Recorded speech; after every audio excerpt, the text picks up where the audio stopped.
Hi, magandang gabi. Ako po si Dwight De Leon and this is Rappler Recap. The Comelec handing Marcos Jr. a major win for the 2022 elections by dismissing 3 petitions against his 2022 bid. So basically, the Comelec's first division allowed Marcos Jr. to run for president.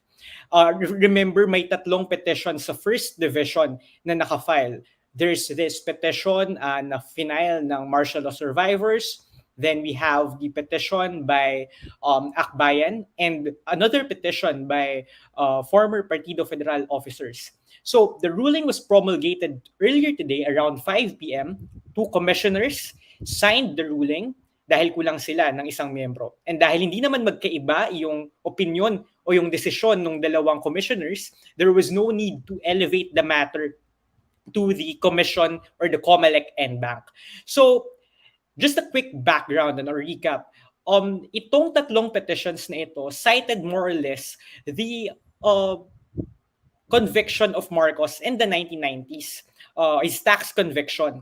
So in 1995, the Quezon City Regional Trial Court convicted Marcos for non-payment of taxes and failure to file his ITRs when he was vice governor, then governor of Ilocos Norte in the 1980s.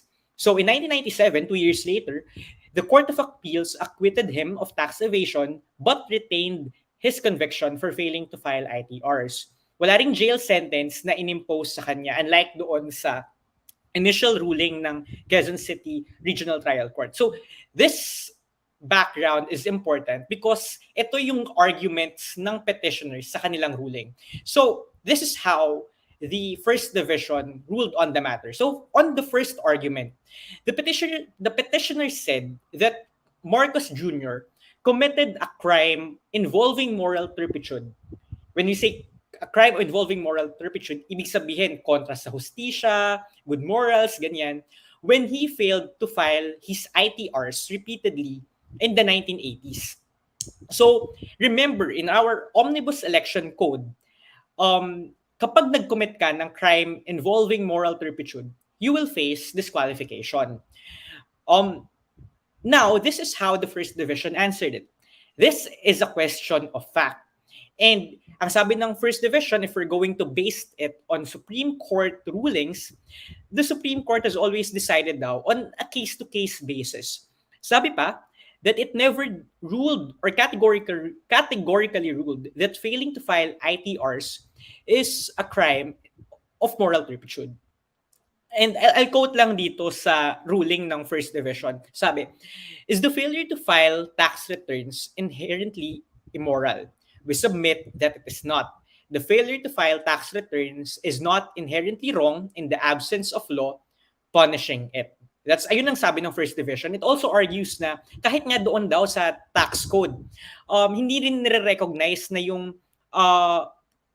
failure to file income tax returns is a grave offense. Kasi even daw may penalty of imprisonment, the tax code gave the court the discretion to either impose a fine, imprisonment, or both. Ibig sabihin, hindi siya parang kasama siya agad.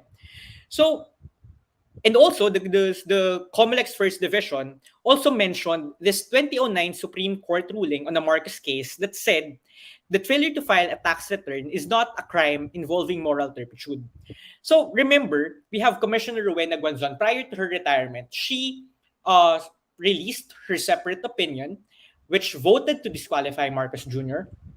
And sa kanyang separate opinion, she said na itong 2009 Supreme Court ruling na to was obiter dictum, meaning hindi siya nagsaset ng precedent. So, ang sabi ng Comelec's First Division dito, na nag-rule, it saw no legal infirmity in adopting the said dictum. Second argument ng petitioners, when the Court of Appeals removed the jail sentence, the CA patently made a mistake. Yun ang sabi ng petitioners. Sabi because the CA did not give a reason to modify the Quezon City Regional Trial Court decision, the penalty of imprisonment should not have been excluded by the CA in its reiteration of the sentence. So, bakit ito nagmamatter? Kasi sa election code din natin, when you are slapped with an 18-month jail sentence, you are disqualified from public office. Now, according to the First Division, ito yung sabi nila, I quote, "It baffles us why the petitioners concluded that the CA did not delete the penalty of 3 years imprisonment when it was clearly absent in the decision." So, ibig sabihin, hindi naman daw explicitly mentioned doon sa 1997 Court of Appeals ruling na napatawan si Marcos Jr. ng 18-month jail sentence. So, sabi pa dito, thus, the execution of a judgment must always conform to that decreed in the dispositive part of the decision, because the only portion thereof that may be the subject of execution is that which is precisely ordained or decreed in the dispositive portion. Now, third argument. The petitioners said that the amended tax code disqualifies ITR filing offenders from holding public office. So, ang sabi niya, Marcos Jr. should be barred from joining the elections. Ngayon, anong sagot ng First Division dito? It believes that Marcos first was a governor of Ilocos Norte when he fled the country. At the time, when he had a legal obligation to file his ITR as a public official. That said, they insisted that the Quezon City Regional Trial Court decision and the CA decision did not impose the penalty of perpetual disqualification against Marcos Jr. Now, Commissioner Amy Ferolino penned the ruling dahil siya yung ponente, while Commissioner Marlon Casquejo served as the presiding commissioner. Casquejo also wrote a 12-page separate opinion, but basically concurred with the ponensya. Now, let's contextualize this case. This puts a cap, at least for now, on the weeks-long drama that hounded the Comelec. If you will remember, just a week ago, Commissioner Rowena Guanzon retired from the Commission on Elections. She already served the number of years na pwede siyang mag-serve sa Comelec. But before that,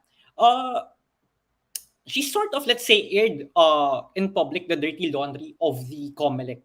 She accused Commissioner Ferolino, of deliberately delaying the release of the ruling so that her vote to disqualify Marcos Jr. Will not count, will be invalidated. And in a sense, itong ruling today na nakita natin, hindi kasama yung boto ni Rowena Guanzon dahil nga nakapagretiro na siya nung lumabas yung ponensya. So the vote is 2-0. So pero according naman sa kampo ni Commissioner Amy Ferolino, hindi naman totoong dinidelay namin iyong ruling. Ayon sa office ni Commissioner Ferolino, komplikado daw talaga ang kaso at high profile, and that it needed more time to be resolved. Kasi hindi lang naman daw to isang petition, so hindi daw applicable sa kanila yung 15-day internal policy to have the case resolved. Dahil 3 petitions to na pinagsama-sama, then kailangan ng mas maraming oras para ma-resolve itong petitions na ito. She also said na yun nga, COVID-19 infections hit her office. And sabi rin ng Comelec spokesperson James Jimenez na itong COVID-19 setbacks sa komisyon ay isang totoong bagay. It's a real thing that cannot be ignored. At nararamdaman nila yung epekto ng coronavirus. And lastly, sinabi rin ni Ferolino na there was no delay, just undue rush from the side of Commissioner Guanzon to release the ruling. And Ferolino even accused Guanzon of conditioning the minds of the public to think that there was a supposed delay in the ruling. Now, what happens? So petitioners can still file an appeal with the Comelec and bank. So meaning itong mga commissioners na hindi nakapag-handle ng kaso na to na ginunk, they will have a say on the matter. That said, don't get your hopes up, because the only remaining commissioners in the Comelec and bank, maliban kina Ferolino and Casquejo ay sina Commissioner Ray Bulay and Commissioner Socorro and team. And just a month ago, they already junked a petition sa second division um, seeking to cancel the certificate of candidacy of Marcos Jr. And maging iyong kasong yun ay, o yung maging iyong petition na yun ay sinight rin yung some arguments that were used in the first division case na ayun nga na junk na ng first division. So let's siguro to give you a summary of the count. Right now, meron pang natitirang isa na lamang na ruling, or isang petition na lamang natitira sa second division o sa division level. That's the case filed by an Ilocano group. Also, a disqualification petition. Ang lawyer nila ay si former Comelec chairman, Christian Monsod. Ngayon naman sa on-bank level, nandoon pa ang dalawang petisyon na hindi nare-resolba. Ito ay ang petition on cancellation, COC cancellation petition filed by the group, by civic leaders whose lawyer is former Supreme Court spokesman Theodore Te, and also a petition to declare Marcos Jr. a nuisance candidate filed by Danilo Lihay-Lihay. And we also expect na itong consolidated petitions na dininay o dinismiss ng First Division, yung petitioners nito ay magfa-file din ng kanilang appeal sa Comelec and Bank. That said, anuman ang kalabasan ng desisyon sa NBank, all roads lead to the Supreme Court. Katulad nung nangyari noong 2016, kung maalala natin, si Grace po, then a presidential frontrunner, was disqualified by the Commission on Elections. But she ran to the Comelec, and the Supreme Court, Grace po ran to the Supreme Court, and the Supreme Court eventually intervened and reversed the decision of the Commission on Elections, basically allowing Grace po to pursue her candidacy for the 2016 election. So that anuman ang kalabasan ng desisyon ng NBank, ng Comelec NBank, panigurado na may mag-aapela at mag-aapela sa Supreme Court. At ayon nga sa kanina nagsabi si former Supreme Court Justice Adolf Azcuna sa isang forum na pag dumiretso sa Supreme Court itong mga kaso ni laban kay Ferdinand Marcos Jr., it will likely be consolidated. So, yan muna ang latest sa disqualification saga sa Commission on Elections. Continue to follow Rappler, our website, our social media accounts for more updates on this Comelec drama and elections drama that's been a major source of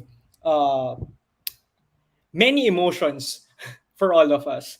I'm Dwight De Leon, and this has been Rappler Recap.